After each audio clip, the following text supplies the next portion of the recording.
Yeah. So any objections that you guys are encountering? Again, right now we're kind of in that in some markets we're starting to see a little bit more inventory pop in.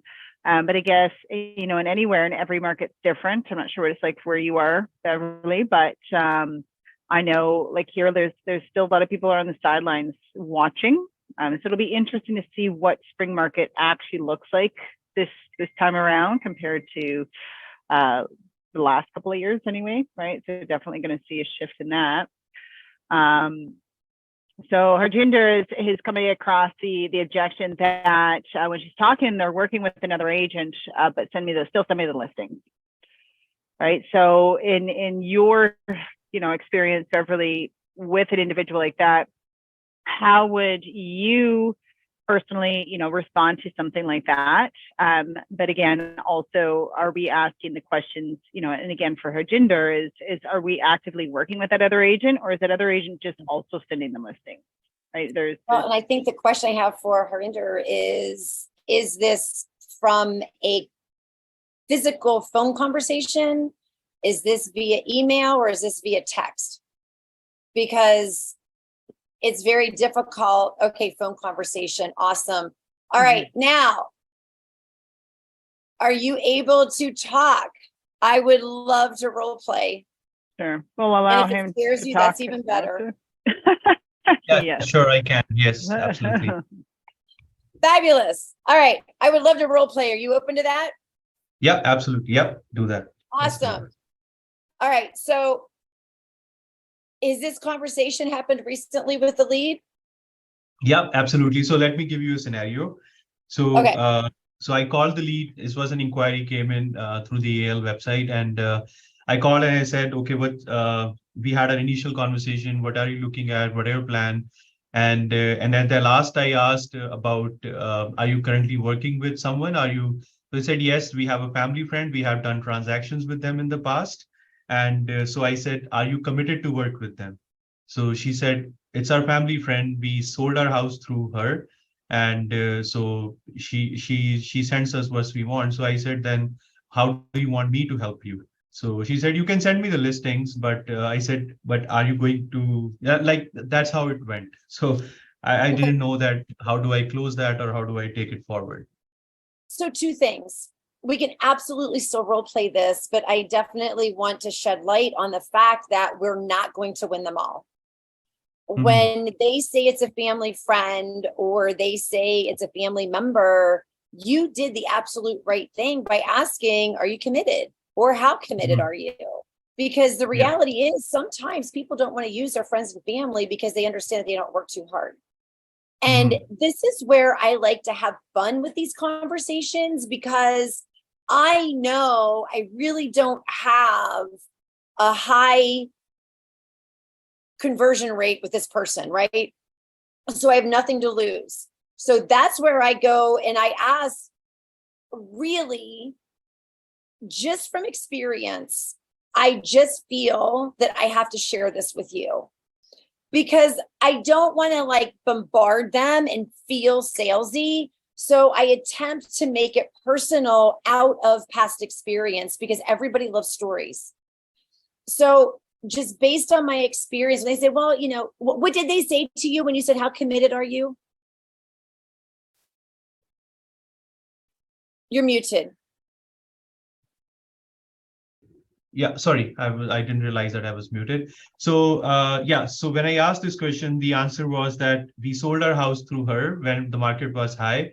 And so she is in touch with us for looking the next one. So she really didn't answer your question. Yeah, exactly. Yes. So that's where I would take that opportunity to be able to say, I completely understand. I do not want to take business away from anybody. That's not my intention, and that's not what I'm here for. However, I really feel it's my obligation to share this story with you on what I have experienced in the past. And this is where we need to get out of our heads, because if you've never experienced this, doesn't matter, use someone else's story. Okay? Because the reality is, in my experience, this is what's happened to me. I actually acquired a client that was working with family that was really upset because they didn't feel that their family was working really hard for them because there were concessions. And I just want to make sure that you 100% trust your family that they are doing everything that they could be doing as if you were a high-paying client. Got it. All you're doing is raising the question because you want them to go back and go, hey, because more than likely a family member is going to be cutting their commissions.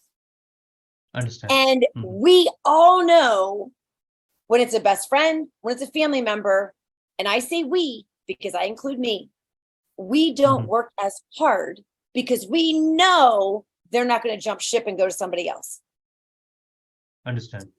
So it's our job, it's our obligation, our fiduciary duty to bring that awareness to the other party. So even if they're not going to use us, don't care. I want them to have a good experience because how many of us, and raise hands, we have the hand raiser on here. How many of us have ever heard or acquired a client the second time around where they're like, oh my God, I was using my best friend or I was using so-and-so and they had a full-time job and they weren't sending me. I was the one that was looking for the properties.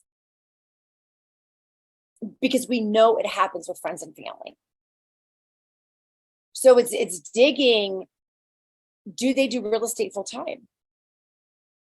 Are they able? Because it is, and this is the misnomer that these people don't understand. Just because this person has a real estate license doesn't mean they're great. And we have to let them know, in my past experience, when I've seen customers, clients, people work with part-time agents, they're not on top of the properties as soon as they hit the MLS. And to be quite frank with you, it's our job to find properties that are not yet on the market. So if this isn't their full-time job and they have another job, are they truly able to work in your best interest to find you the properties and not only find the property, but negotiate and get you in those properties on time? Because we are coming out of a time that was very competitive. And a lot of people probably moving into this new market have PTSD on writing an offer because it was so brutal. But we have to be real with, and it really comes down to being a great storyteller. And that's what our job is to help them to understand that just because somebody has a real estate license doesn't mean they're the best agent. I understand their family. I don't want to degrade anybody. I don't even know if that's if that is the situation. I just want to make sure I have to sleep at night.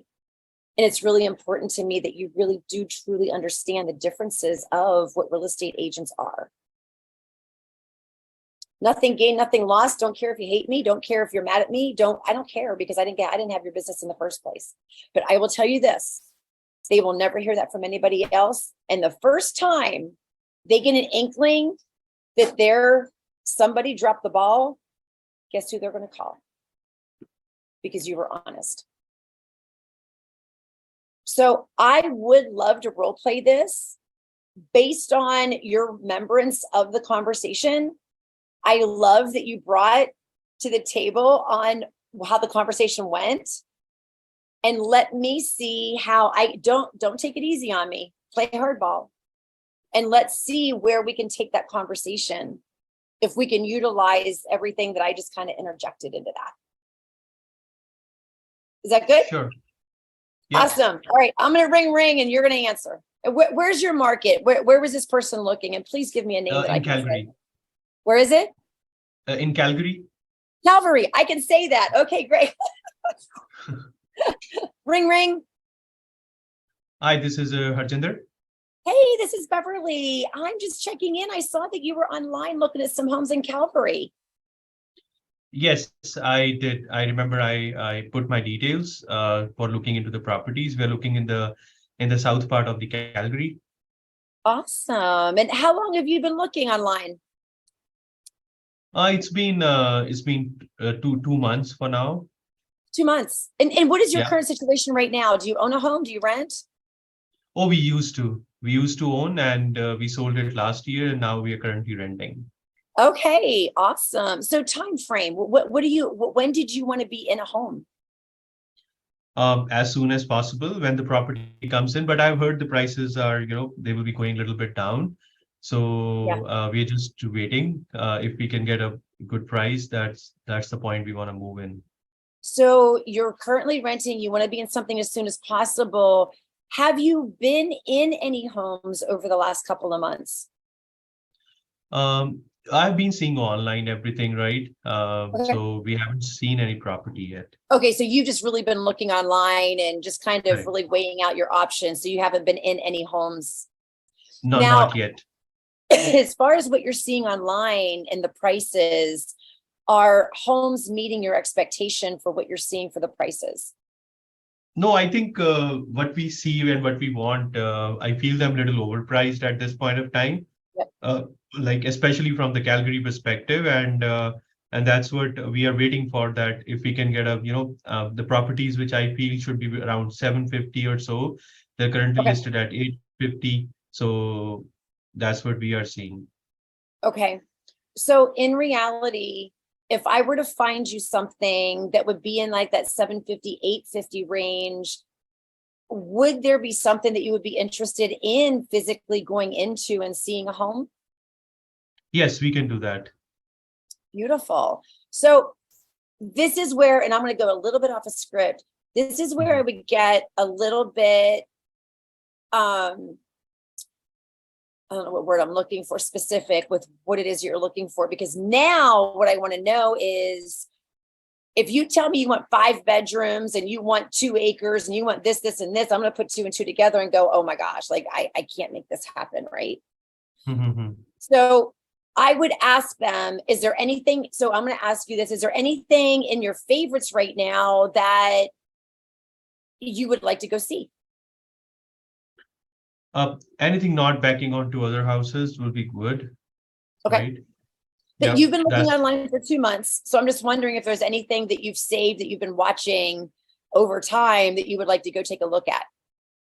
yeah. I have actually a family friend, like she keeps sending me the properties, right? And we sold through her our last house, and then she keeps sending me, but and probably I haven't found something that I really liked so far, so that's why we haven't gone out with her and seen the houses yet. Okay, well, let me ask you this as far as your family friend, and I don't want to take business from anybody, especially if it's a family friend. I understand. I really want to make sure, because it just seems like today everybody has a real estate license, right? So I just want to make sure, has she sat down and talked to you about your expectations and exactly what you're looking for and what's out in the market? And has she really tried to help with making that connection of what is available with what you're looking for?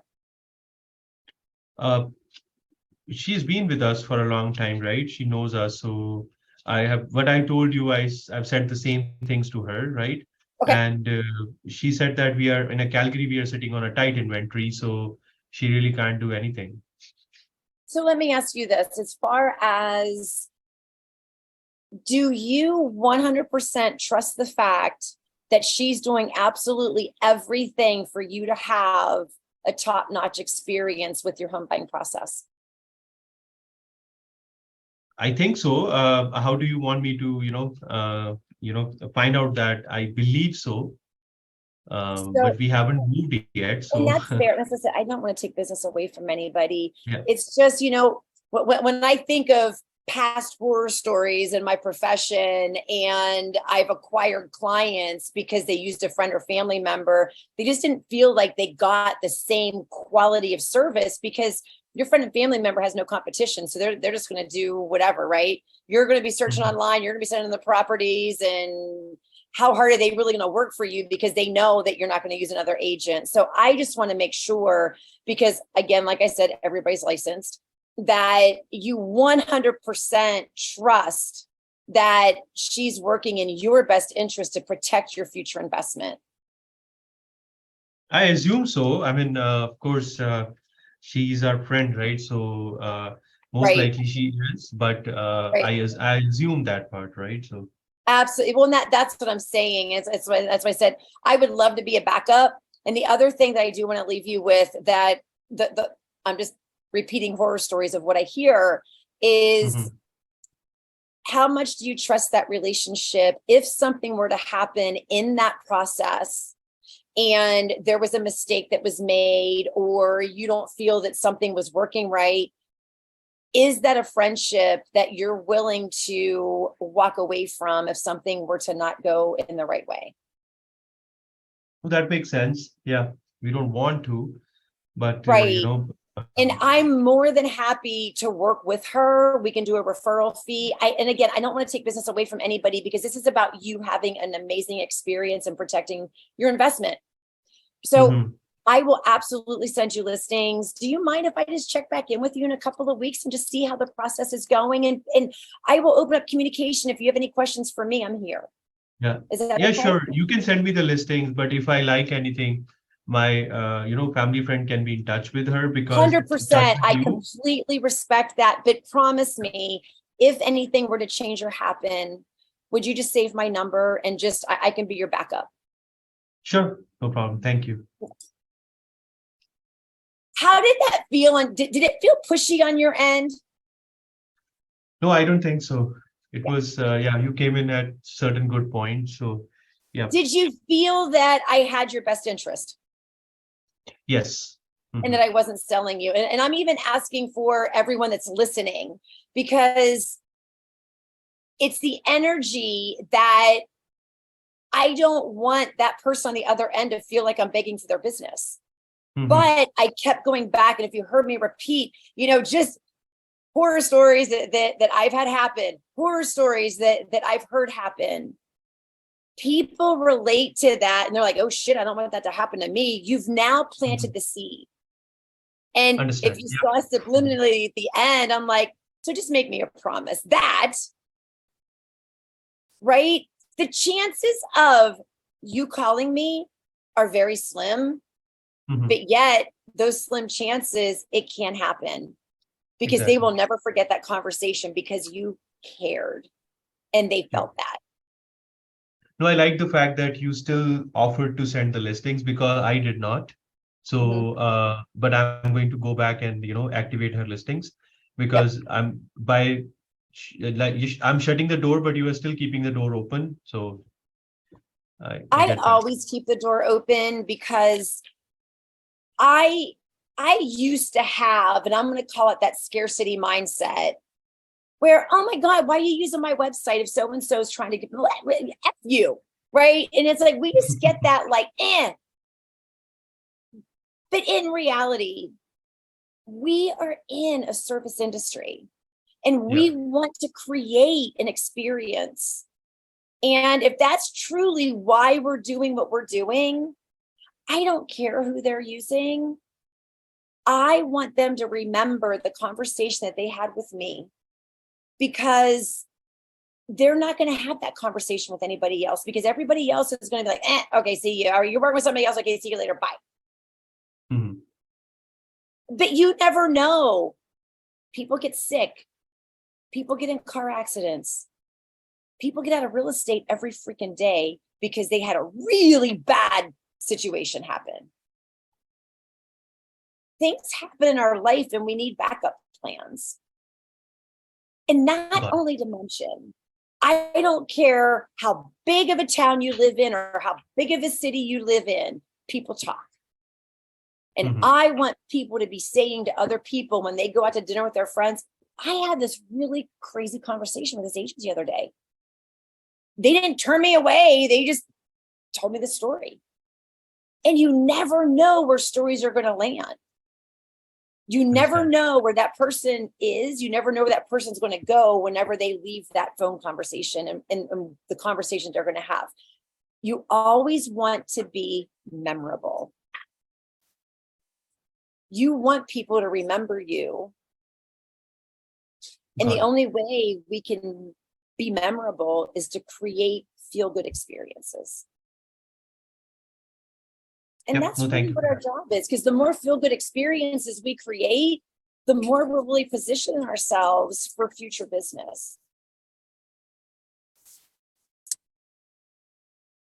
So that I really unpacked a lot there, but I hope it was helpful.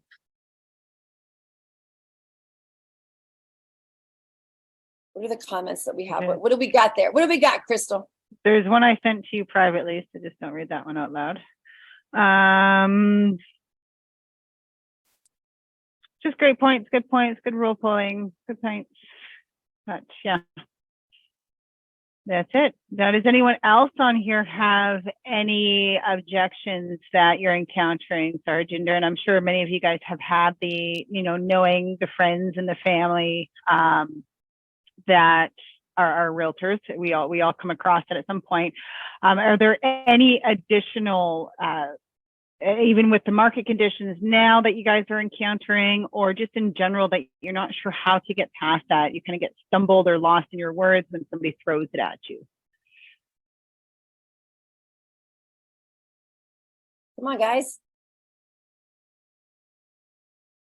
Give us some talking points. I know, and I guarantee, as I say, and that like was such a great one. And yeah, I have such a passion for whenever people say they're working with somebody, because I just I know the horror stories, and I just have to save everybody. And I feel that I've done my job if I've at least explained the process to them. And I know that's not the only objection that we have. Come on, guys. No. Yeah, a lot of times too, it comes down to explaining the process, right? A lot of individuals out there don't take the time to do that. We have that expectation that they should just know because we know, right? Everyone knows this stuff, but reality is we work real estate inside and out. So we know it inside and out, and so we automatically assume that others do as well. Aman, I've seen that you had your hand up, so I'm giving you the ability to talk here. Sure, thank you.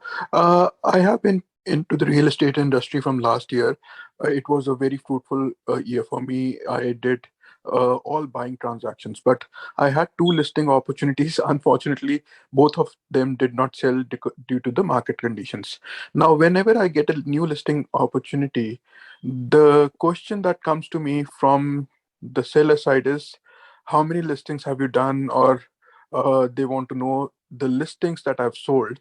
I have not sold anything till now, but I've bought many, right? So that is a stumbling block for me whenever I get a new sales opportunity for listing, for selling a house. How should I encounter that? If you could give me some points, please.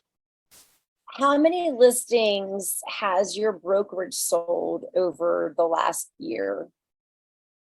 I don't have a number, maybe 100, maybe 200, maybe more than that also. That's your number. Because you're with a broker as them being your mentor, and the broker owns the listings, not you, not the agents, the broker. Yes, so but sorry, go ahead, please. I always relied back on the working as a team and working as a brokerage. And I remember being new. I remember, oh my God, please don't ask, please don't ask. And the best advice I ever got, Aman, was, oh my gosh, I have been looking at properties and working with homes forever, it feels like. And then just kind of go from there. Because the reality is, it's kind of like the commission question. How much is your commission? And the reality is, it doesn't matter what the commission is. It matters what you're putting in your pocket, Mr. Seller. So it always comes down to, why are you asking me this question? So the only reason that it's a stumbling block for you is the confidence of what you feel you may not be able to do for them. Because we can get around that question. How many homes have you sold? Oh my gosh, it feels like 100. or it feels like thousands. With as many market reports as what I do, with as many blah, blah, blah as what I do, let's really talk about your plan and just kind of brush it off. Don't really answer it. Just be confident in the job that you're doing. And how I've learned was know what your competition is doing and be able to combat that. So we turned our language from a market analysis or a CMA to market report. Every agent does a CMA. That's like archaic. Right. But this is what I do. I do a market report and put a spin on it and Okay. know what your competition's doing. And all you got to do is be just a little bit better, just a little bit better. And don't let that question intimidate you. Because I will tell you this, as a new agent, you've got way more drive and you've got way more time. So look at what it is. And this comes back to your proposition. What is your value proposition that you're bringing to the table, and focus on that value proposition? And really look at, and the question you ask yourself to obtain that value proposition is, what does this seller have to gain by utilizing my services versus anyone of my competitors? Sure. To really start outlining your benefits of what you're bringing to the table and spin that. And all you do is say, it feels like thousands. Oh my gosh, I don't know exactly how many offhand, but this is how I do it. This is my seller's business plan of how we're going to get your home sold. Bump, bump, bump, bump. And if you don't have that business plan or have that seller's package, that is what is going to give you the confidence. Work with a mentor, work with a coach, work with your broker, and really get that planned out, because then, man, that just drives home that confidence. When they ask that question, you're not even going to care. Sure. Got it. Thank you. Great question. All righty. So we got a question from Mike here. So I'm talking to, I guess when he's speaking to ladies, they seem like they're in a rush just to send them listings. Doesn't really get a chance to talk and get brushed off very quickly with the intro, or just their objections, or they're waiting for the prices to come down more, or interest rate is too high. And they want to wait for the interest rate to kind of drop, or the market to bottom out. To get a good deal. So everyone's like speculating and watching the market. I guess high interest rates, prices are still a little bit high. And so their objection is kind of like market conditions, more or less, or they just want the listings. They don't want anything to do with him. Just send me the listings, and kind of carry on with the day. So is Mike able to come on and talk? We can allow him to. He has audio. Because I don't want to answer the question assuming. I have the answer right here. But I don't want to assume or point fingers. Mike, are you able to unmute and talk? Sometimes people are driving and sometimes it's just not. Yeah, not everyone's system cooperates.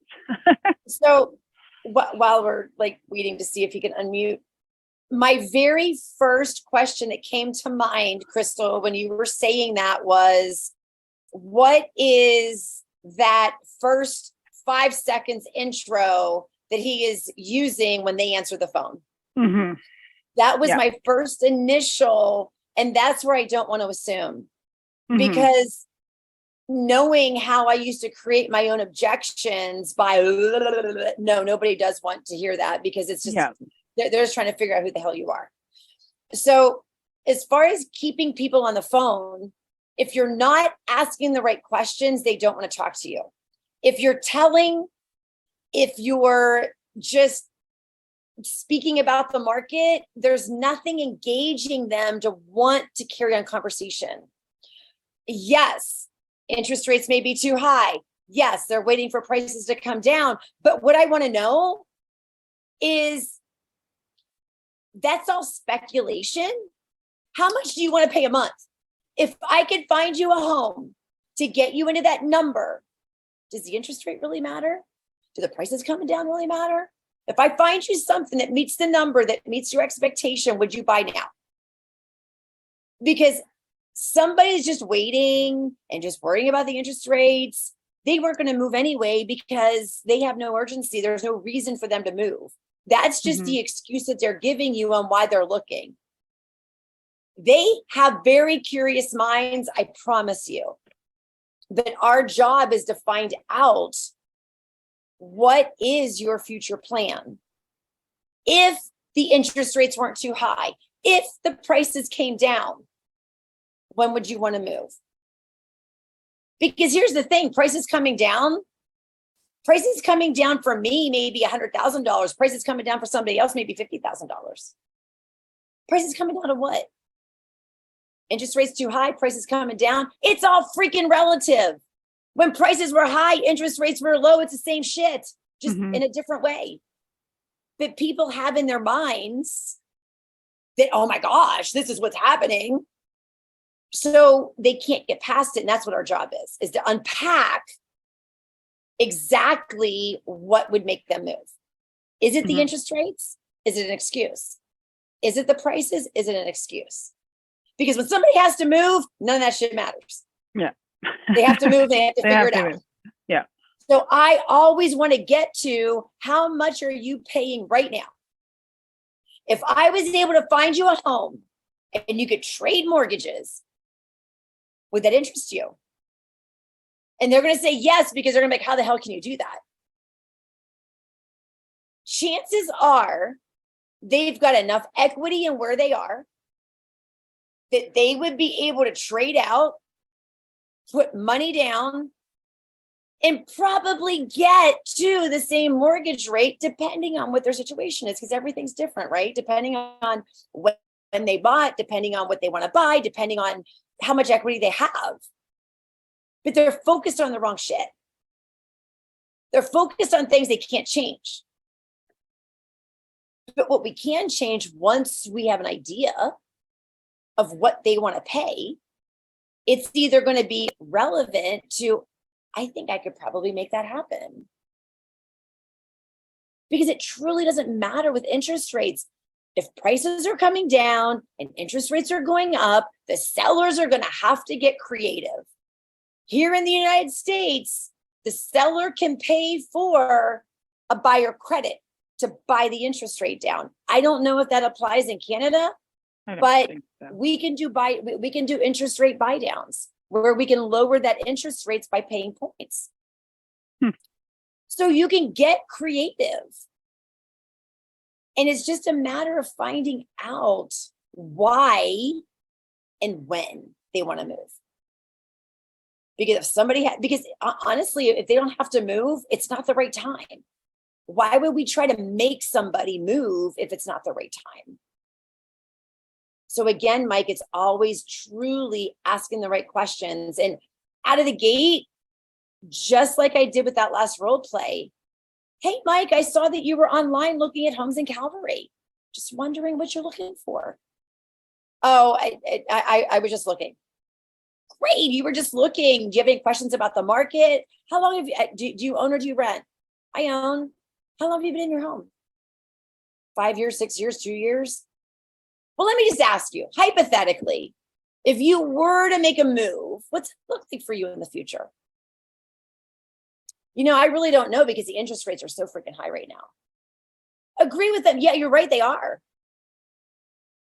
But let me ask you this, Mike. Interest rates are high, which is really going to force prices down because people can only pay so much a month. So something has to give. We can't have high prices and high interest rates. So right now we're kind of in a little bit of a shift. So do you have to move or do you want to move? So that's how you keep the engagement, because he who's asking the question controls the conversation. And when you're asking open-ended questions, it's truly making them talk and not saying yes or no. So that's the best way. And honestly, if they truly do want listings, just ask them, what listings would you like me to send? And what can I do while you're in this kind of reviewing process? What can I do for you?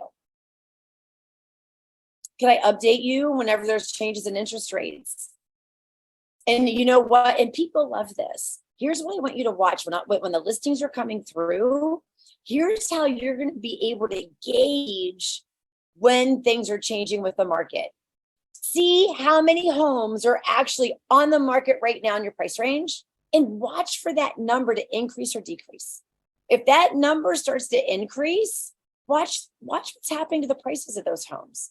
Really pay attention to those price points, and you're really going to be able to see when that shift is going to start happening.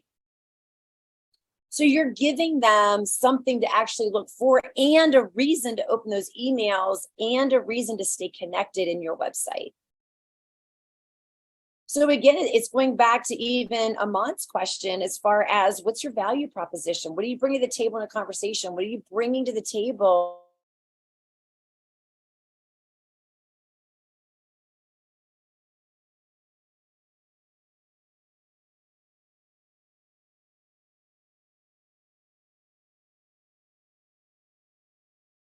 Conversation, you're empowering them to look very smart. And then they're not going to forget that. Mm-hmm. Good stuff. Perfect. Then we got another question from Hardinder. Booking buyer consultations, and after the person confirms but doesn't show up, I guess what would you do in a scenario like that? So I guess if it's, whether it's coming as a lead or just someone they spoke to, whatever it may be, how would you address or approach that individual after a situation like that? So I'm going to answer this twofold, because the first thing that comes to my mind is, do they know truly what they were showing up for? Because I know when I started setting buyer consultations and looking at who wasn't showing up, we weren't properly setting the expectation of why they were coming in for the consultation. And we were talking too much before the consultation and not really giving them a reason to come in. So I don't like to answer questions in depth in that very first conversation. And I like to say that's why it's so important for us to meet, because we can really get to the meat of things while we at our appointment. So when we set the proper expectation, we're going to increase our chances of them actually showing up, because they know why they're showing up and they know what they're going to get out of the appointment. The second thing in that first conversation is make them promise. Just like I said in our role play, hey, can you just make me a promise? I know this may not be the highest priority in your calendar this week. So if anything comes up, would you please do your due diligence and just let me know that we need to change it or cancel it? I'm totally fine with that. Can you just please make me that promise? Everybody says yes, whether they know they're going to or not. But it leaves a little bit more of an obligation for them to cancel, because now they're going to feel bad because they made a promise.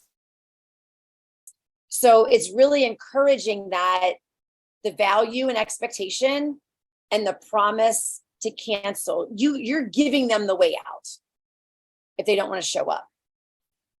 If you've done everything, you've done all of that, and they don't show up, please, I beg you, go into, oh my God, I hope they're okay mode. Instead of, that bastard, he didn't show up, right? Because that is really quick for us to go into blame mode. It's really quick to go into, they wasted my time. This is ridiculous. This is why I don't like to do this. We go into this like all negative self-talk of why we shouldn't be setting buyer consultations. Please go into, I hope you're okay mode. Send them a text message and oh my gosh, I hope you're okay. I was sitting here. It's been about 10 or 15 minutes. I just want to make sure that you're okay. It's okay if something came up, just please let me know how to move forward from here. Always come from a place of empathy, always come from a place of caring. Because it's way too easy to jump to, they didn't show up. And I promise you it takes practice. Because our first initial thought is, ugh! Practice that empathy. Mm-hmm. You get a lot more flies with honey. And when you come from that place of, oh my gosh, I hope you're okay, then again, you're putting that guilt on them to where they're like, oh my gosh, I am so sorry. They may not always respond. They may ghost you. That's okay. How can you make the best of the moment? Always go back and rewind. What could you have done possibly better? And how can you make the best of the situation right now? Because that's exactly where you are. If you're at a place of business, maybe there's someone in that place of business that you should be having a conversation with, because I don't believe anything happens by accident. Mm-hmm. I believe we're exactly where we're supposed to be, always when we're supposed to be. So there's a reason why you are where you are. So scan the crowd. Is there somebody that you should be talking to? Is there somebody that you could be talking to? Is there a conversation that you could strike up with somebody? Use that moment as a networking opportunity. If you're at a home, preview the home anyway. Mm-hmm. You have a website full of people that you could come back and do an email blast and say, hey, I just previewed this home. It's got this, this, and this. Not sure if you're interested or not, but just want to let you know. It was really cool. How can you make the best of the moment? In my terms, how can you make lemonade from your lemon? Because we're so quick to go down the negative alley, Mm-hmm. we forget these things. And life is a lot more fun when we come from a place of empathy and, oh my God, I hope they're okay. Because, wow, I'm a truly caring person. I'm not looking at every single person as they're out to get me or they ghosted me. I truly do. I mean, I don't want anything to have happened, but now in my mind, am I thinking, oh my God, here we go again? Yes, the dialogue goes through my head. It's always going to, but you, each one of you have a choice to determine how you're going to let that moment affect your day. You can let it affect you. And I promise you, if you let your bad day continue, more bad things are going to happen. I promise you. It's like those days that spiral out of control. Yeah. Those days that, oh my God, everything happened today bad. Mm-hmm. And it's really, truly how we choose to look at the situation. Yeah. Because days are only bad because you had an expectation of what it was supposed to look like and it didn't go your way. Sorry. Mm-hmm. Sorry, you like to control, but sometimes we don't have control over certain things. And if we trust that we're exactly where we're supposed to be, and we trust that everything's supposed to happen the way it's supposed to, it's not really a bad day. It's not really a bad situation. It's not really someone didn't show up. It's something happened that delayed that person, or possibly we didn't have the right conversation in the first place. And I know me, I forget a lot. And I always like, when's dementia start? When does that early stage of Alzheimer's, like at what age, right? I'm like, damn, is there something wrong with me? Because there are important things in my life that I do forget. You forget. Absolutely. And there are appointments that I forget.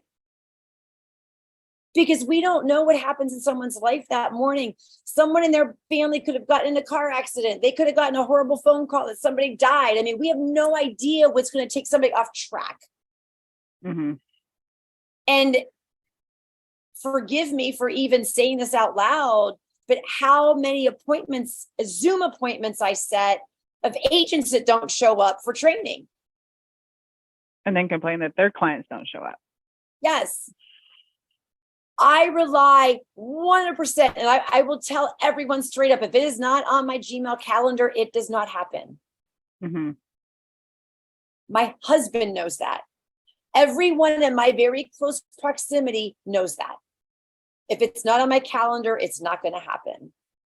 I have forgotten hair appointments. I have forgotten nail appointments, and that shit's important. It's really important. Yeah. So, We all do it, right? We don't, if we're not documenting things, and then that's the case with these as well. It's like, and then we kind of get that moment, and I know I've done it, where all of a sudden you're like, because you realize afterwards, you're like, oh shoot, I was supposed to do that thing or whatever. And then we kind of feel silly. So we're not necessarily going to reach out. And if that person doesn't reach out to us, we're not going to make the effort to say I screwed up unless that appointment was super important to us. Right. So unless it's a very important to us kind of appointment, then yes, we're going to reach out. But in a lot of cases, we're going, I'm just going to hide over here. Do something else. Yep. And it's always so important to set up the expectation while you have their attention. Mm-hmm. You know, even a matter of being late, tell them what you want. Hey, if you're, just make me a promise. If you think you might be 10, 15 minutes late, can you please just let me know? Mm-hmm. And I'll return the favor. Because nothing drives me more freaking crazy. I don't care if you're going to be late, just freaking let me know so I'm not sitting there wondering. Because I really do want to know what I needed to be doing with my time. If you're going to be, if you tell me you're going to be 10, 15 minutes late, I can prepare for that. Mm-hmm. And then I know there's something else I could be doing. I could be leaving later. I could be leaving earlier and just working in the car, whatever it may be, but at least you're prepared. So it's really setting that expectation up out of the gate.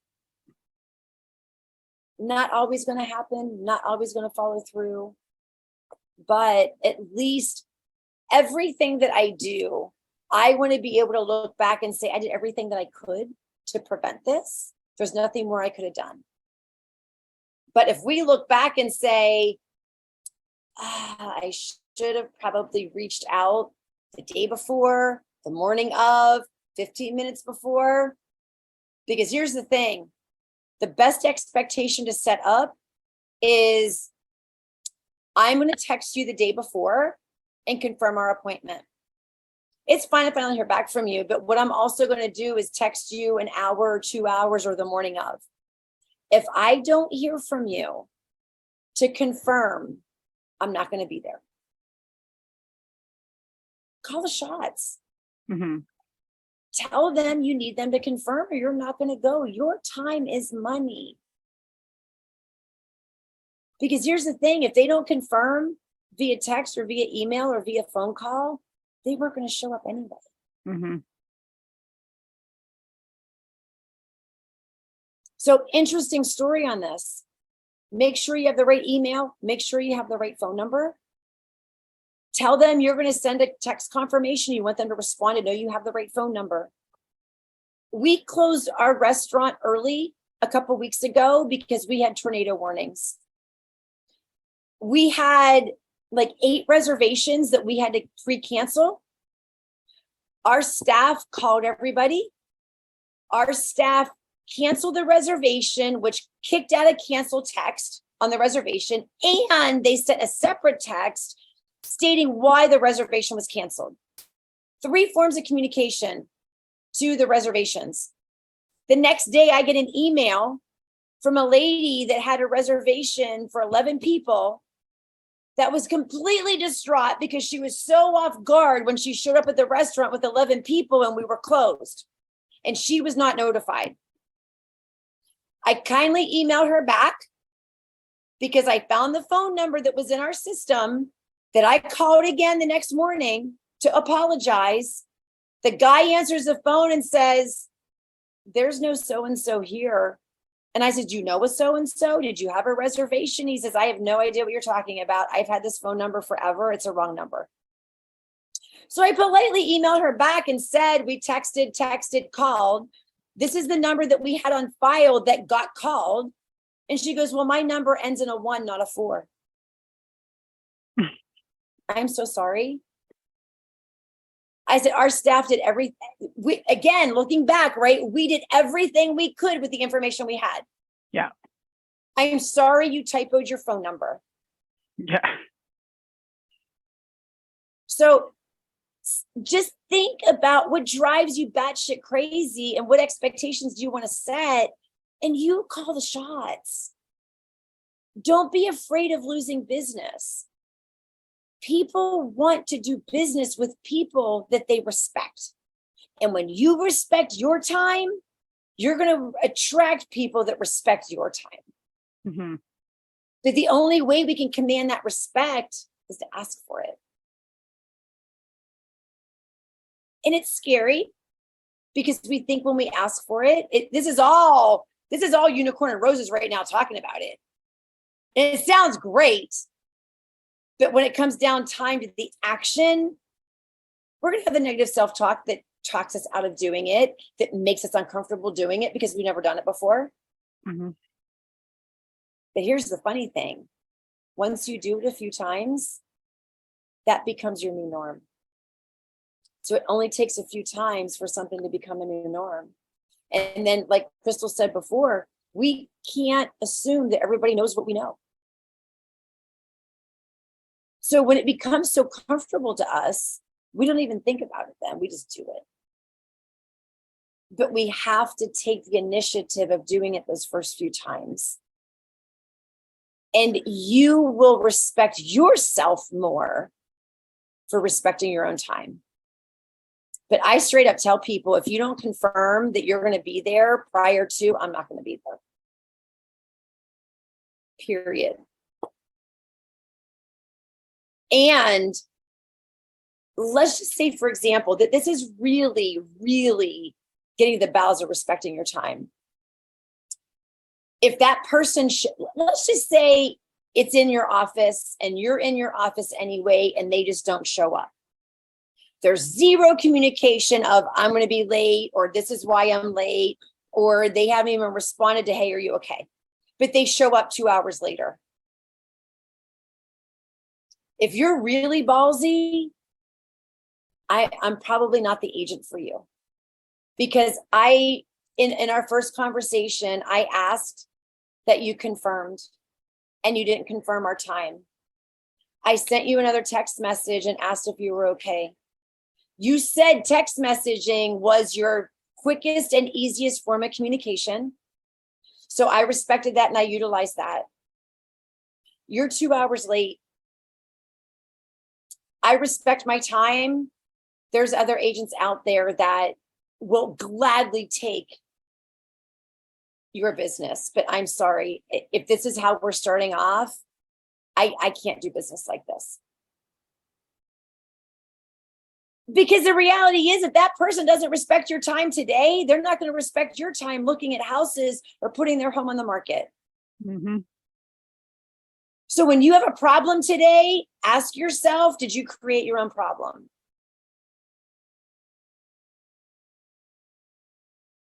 Because we do. Mm-hmm. So really be real with yourself. And, it's, even going back to the very first role play, we're not going to win them all. And if they do have a relationship with an agent, I don't want to take that business. There's nothing that I can say that's going to turn it. And we really just have to listen to what they're saying to be able to know how to respond and how far to take that conversation. And some of it depends on my mood. If they're really short, I'm not going to keep the conversation going. And because at that point, if they're really short and rude, I really don't give a shit about their expectation and the experience they're going to receive in a real estate transaction. But if they're giving up a lot of information and we're having really good conversation, I really want to do everything for them no matter what. And boomerang, it's that person we may not see the fruit of that person coming back to us. But we went out to dinner the other night, and we were sitting at the end of the bar, and there was another couple sitting like at the other corner of the bar, and we were just having casual conversation. And we told them we just got married in October, and we were having conversation about how we had to change the wedding venue because it poured down rain and blah, blah, blah, blah. A bottle of wine shows up. Now, we had a bottle of wine, but a bottle of wine shows up, and the bartender said, "This is from the couple next to you." And I'm like, what the hell? I look over and he's like, "Congratulations on your marriage. Enjoy." They were from Canada, just saying. They were from Canada. They were both from Canada. He's a pilot. They flew into Gulf Shores. It was really cool. We had a great conversation the rest of the night with them. But it's nothing we did to them. It's the pay it forward that we put out into the world through other people that comes back to us through other people. So if you want to be treated kind and good and with love, treat other people kind and good and with love. Because it comes back in different manners. It may not manifest itself in that exact situation, but I promise you, promise you, it will manifest itself in other forms and ways in your life. Well, that was a fun conversation. Right. I think a lot of good talking points too, though, that we went over.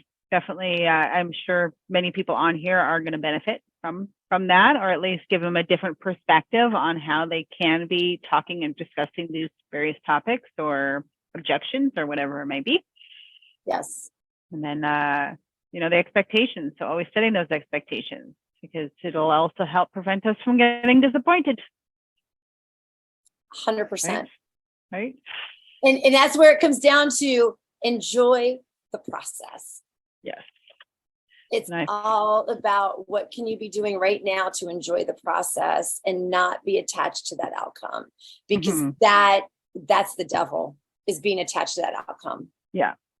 Because that's us trying to maintain that control and take control of situations. And we really do put a box on what is possible within the world, because we can only see, think, and we can only see and think. There's another word that I wanted to use, it wasn't coming up, but we can only see and think from what we know. Yeah. And we put everything in a box, and our perception is based on what's happened. So if we're not attached to that outcome, we open up that opportunity to bigger, greater, and amazing things. Absolutely. Yeah, absolutely. Awesome. So today's mantra is enjoy the process. Yes. Set the expectation. Set the expectation and just enjoy the process. You bet. Communication. Yes. If you can't get mad if you didn't speak up. Yes. Right. Guys, thank you so much for spending your hour with us. I always love this time. And I hope you walk away inspired and ready to call your leads and have some conversations and make a difference in your community, because your leads need you. Yes, absolutely. Perfect. Well, thanks, Beverly. Thanks, everyone. We will see you in a couple of weeks and go from there. Yes. Yay. Perfect. Bye, everybody. We'll see you guys.